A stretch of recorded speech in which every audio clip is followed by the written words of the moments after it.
रविवार को मध्य प्रदेश पिछड़ा वर्ग कल्याण आयोग के अध्यक्ष एवं विधायक गौरीशंकर बिसेन ने बालाघाट नगर से लगे ग्राम पंचायत गर्रा में हाईवे पुलिस चौकी का शुभारंभ किया, जिसमें उन्होंने गर्रा में चौकी खुले जाने से बालाघाट जिले के आसपास ग्रामीण क्षेत्रों में कानून व्यवस्था में लगाम लगने की बात कही। तो वहीं उन्होंने परिवहन व्यवस्था दुरुस्त और पुलिस व्यवस्था मजबूत होने की भी बात कही है। इस दौरान उन्होंने अपने संबोधन में जहां पिछले दिनों 5 से 6 नक्सलियों को मार गिराने का जिक्र करते हुए पुलिस प्रशासन की जमकर तारीफ की, तो वहीं उन्होंने 302, 376 जैसे अपराधों को क्षमा योग्य अपराध न बताते हुए ऐसे अपराधियों के खिलाफ सख्त एक्शन लिए जाने की नसीहत भी दी। जहां उन्होंने स्पष्ट किया कि ऐसे आरोपियों के लिए उनके घर के दरवाजे हमेशा बंद रहेंगे। 5-6 नक्सली मैं आपसे प्रार्थना करता हूं कि कोई रास्ता निकालो कि राष्ट्रपति पुरस्कार आपको मिलना चाहिए। आप मीडिया के लोग इसको भी बुरा मानते हैं, अच्छे काम को बुरा किए तो बुरा। भाई अच्छा लिखो भाई, अच्छा बोलने से व्यक्ति का हौसला बढ़ता है और अच्छा काम करता है। बुद्धिमान व्यक्ति को कभी घमंड नहीं आता, वो तो उसके आगे और बढ़ना चाहता। मैं आज इतना ही कहते आपसे कहना चाहता हूं, मैंने किसी को माफ नहीं करना है। मेरे से उम्मीद मत करो 376 करके आना, मेरे दरवाजे पे आना ही नहीं, तुरंत गिरफ्तार करूंगा, बाद में पुलिस को खबर करूंगा। 302 करके आना, किसी वकील को ढूंढो, गौरीशंकर का द्वार बंद है। वहीं उन्होंने स्पष्ट किया कि नक्सलाइट क्षेत्रों में पुलिस आदिवासियों से दूरी बनाती है, इसलिए नक्सली आदिवासियों के करीब आते हैं और नक्सलाइट की समस्या हमारे जिले में बनी रहती है। जहां उन्होंने नक्सल क्षेत्रों में जाकर वहां के स्थानीय लोगों से मेल जोड़ बढ़ाने के लिए कहा। आप आदिवासियों से दूरी बनाते हो, नक्सलाइट उनकी नजदीकी बनाते हैं। पुलिस महकमे को चाहिए कि आदिवासियों से विश्वास जीते। वन विभाग में जो बसे वनवासियों से आपको आत्मिकता का व्यवहार करना चाहिए। उनके दुख को अपना दुख जिस दिन आप समझ लोगे, उनके सुख में जिस दिन हाजिर हो जाओगे, नक्सलाइट खत्म हो जाएगा।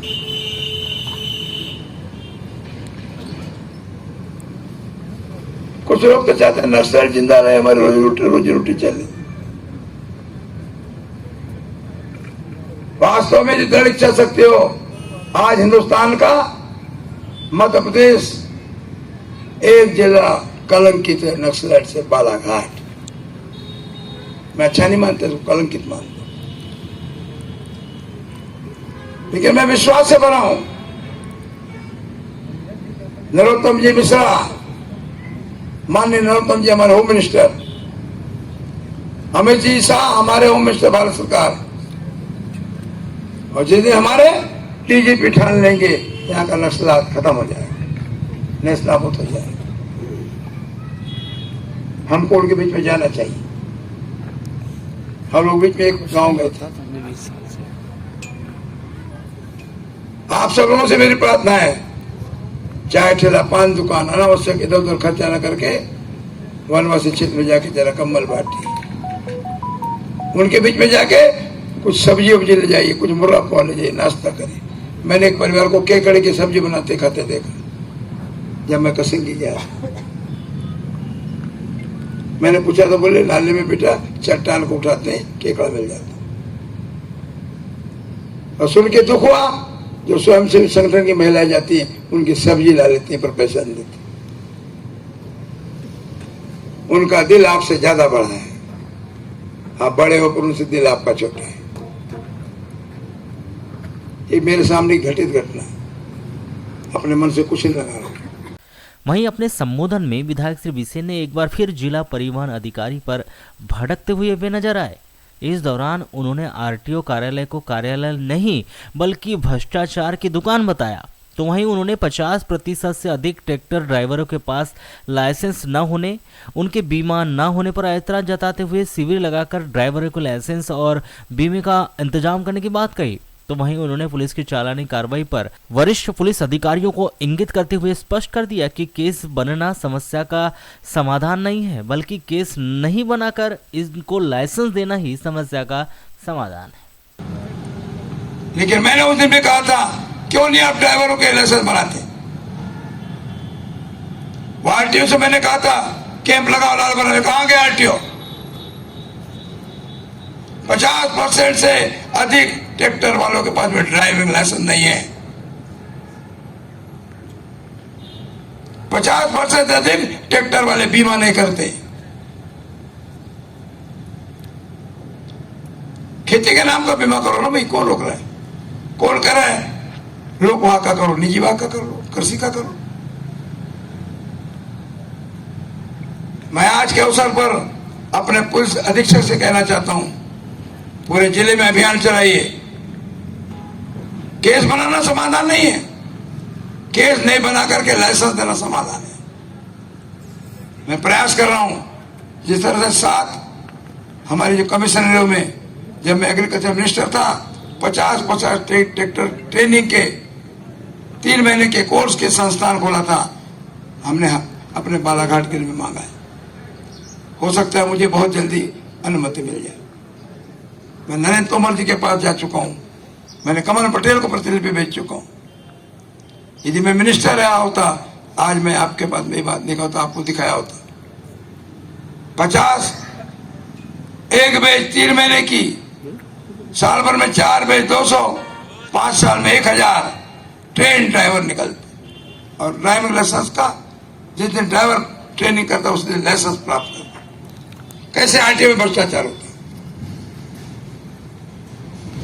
आरटीओ का कारण है भ्रष्टाचार की दुकान बन के बैठे हैं।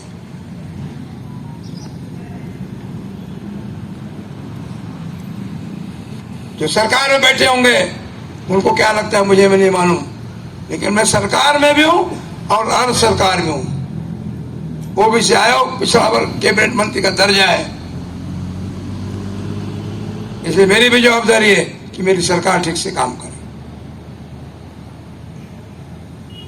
मैं पब्लिक अंडरटेकिंग कमेटी का चेयरपर्सन हूं, मेरी भी सरकार की मेरी जवाबदारी है सारे उपक्रम ठीक से चले। इनके ऑडिट में आए गई ऑब्जेक्शनों का हम निराकरण करें। अपने संबोधन में उन्होंने विद्युत अधिकारियों को झूलते हुए तारों को सही करने के भी निर्देश दिए। इसके अलावा उन्होंने पुलिस के वरिष्ठ अधिकारियों को इंगित करते हुए सट्टा पट्टी लिखने वालों को भी उठाकर उनसे उनका हिसाब लेने की बात कही। आपको मैं बताना चाहता हूं, मध्य प्रदेश विद्युत मंडल को आदेश है कि झूलते हुए तार को आप उसका प्लानिंग करिए और रिवाइज तार लगाने की योजना लेकर के आइए, हम पैसे देने तैयार हैं। कौन कर रहे हैं? जहां पर भी सट्टा पट्टी लिखी जाती होगी, आज उठा लो बदमाशों।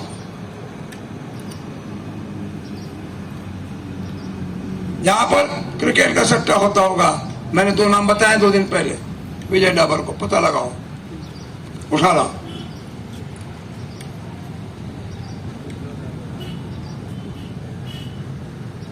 जिस दिन पुलिस आएगी, बालाघाट क्या देश से सट्टा जो खत्म हो जाएगा।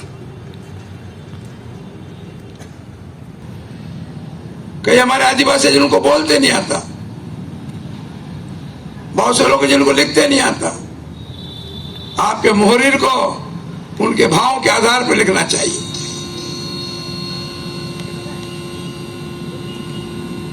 और मैं एक बात बताना चाहता हूं, हमने कानून बना दिया है, बलात्कारी को, हमारे नाबालिग बेटियों के साथ बलात्कार करने वालों को तो फांसी सजाए मौत।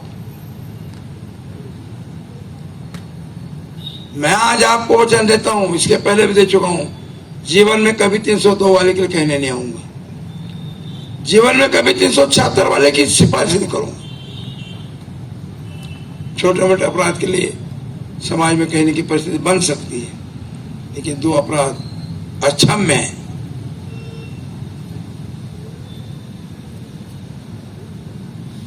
जब भी मैं एसपी साहब से कहता हूं तो मैं तो कह रहा हूं, पर तफ्सीस खुद कर लेना। मेरे पास खराब याद आते हैं, अच्छे कम आते हैं। मैं जानता हूं जो अपराधी होता है वही मेरे पास आता है अपने पाप को छिपाने के लिए।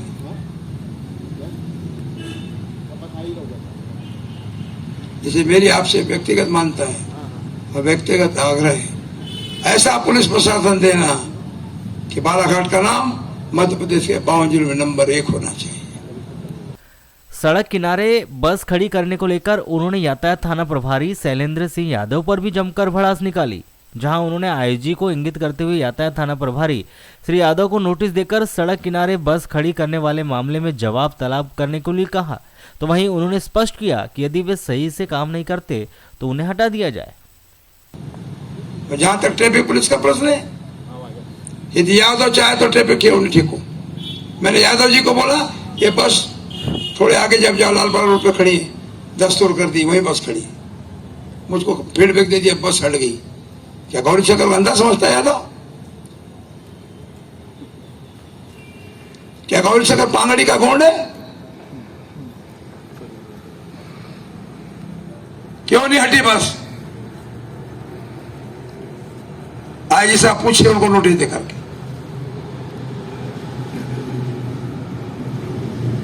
किसी ने अधिकार दे दिया बस वालों को बंद बसें रोड पर खड़ी कर दो, एक्सीडेंट में लोग मारे जाएंगे तो क्या मौत वापस करेंगे?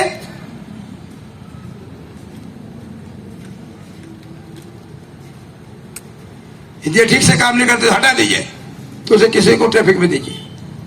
कोई हमारे तो प्रेम मोहब्बत नहीं, जो अच्छा काम करेगा उसको रखेंगे।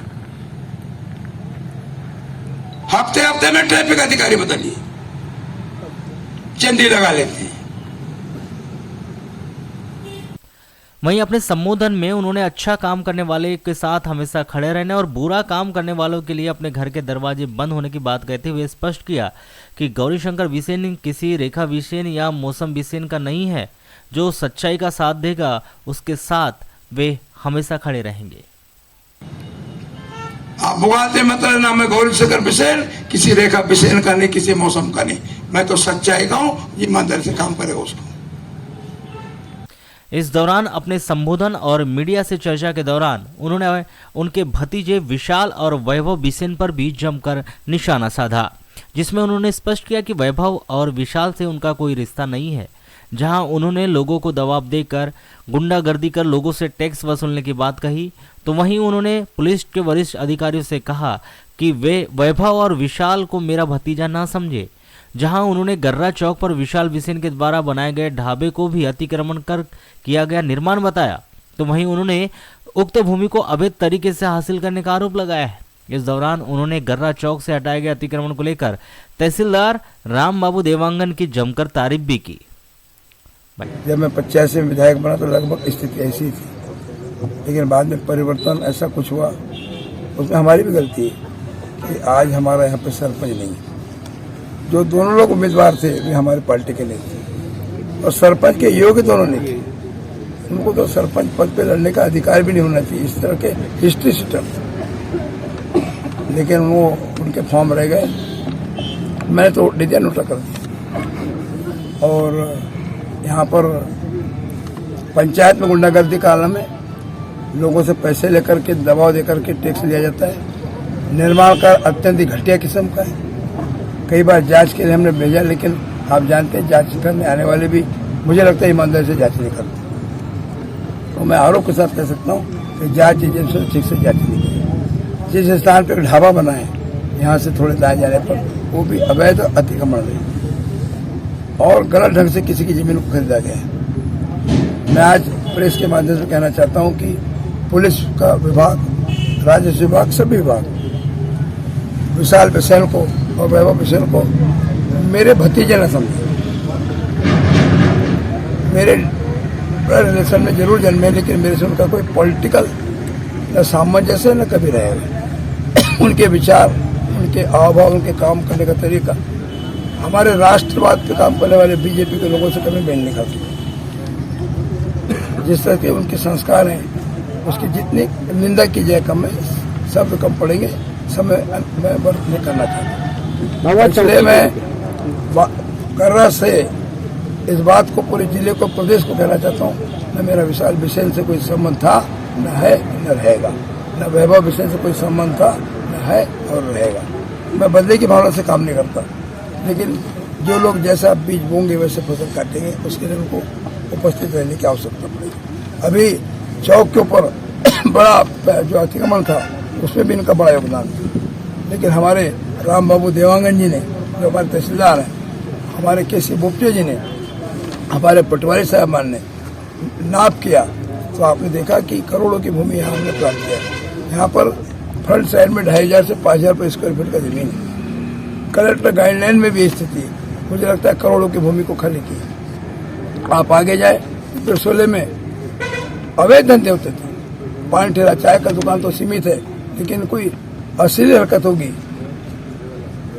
मैं उसको आज उजागर नहीं कर सकता, लेकिन कई ऐसी असली हरकत होती है जिनको आप समझ सकते हैं। जुआ सट्टा तो सामान्य बात है, दूर दूर ट्रक खड़े रह के रात को क्या होता है आप जानते हैं। लालगोरा में अतिक्रमण हटा, मैं राम बाबू देवांगन का अभिनंदन करना चाहता हूँ। मेरा बच्चे तो कोई पुरस्कार दो। उन्होंने डबल मनी वाले मामले में पुलिस प्रशासन के द्वारा की गई कार्यवाही की जमकर सराहना भी की, जिन्होंने स्पष्ट किया कि जिले का पुलिस प्रशासन चुस्त दुरुस्त है, अपराधी को दबोचा जा रहा है। उन्होंने कहा कि अतिक्रमण करने वाले नहीं बचेंगे और न ही 1 रुपए के 3 रुपए बनाने वाले बचेंगे। आयोजित कार्यक्रम के दौरान पत्रकारों के द्वारा राणा हनुमान सिंह प्रवेश द्वार को लेकर पूछे गए सवाल का जवाब देते हुए उन्होंने स्पष्ट किया कि वह नहीं पहचानते कि राणा हनुमान सिंह कौन थे। यहाँ के हमारे एडिशनल एसपी विजय डाबर जी, हमारे एसपी और हमारे आईजी, डीआईजी सब लोग टीम वर्क काम कर रहे हैं। एक सिपाही से लेकर के पूरा पुलिस प्रशासन चुस्त और दुरुस्त है, सड़कों पे खड़ा है, हर अपराधी को दबोच रहा है। कोई नहीं बचेगा, न अतिक्रमण करने वाला बचेगा, न 1 रुपए का 3 रुपए करने वाले बचेंगे, न बोले गांव बचेगा, न लालजी बचेगा, अब तो बालाघाट ही बचेगा। भाऊ राणा हनुमान सिंह गेट पे लेकर के विवाद है, मैं नहीं पहचानता कौन राणा हनुमान सिंह। चलिए, थैंक यू।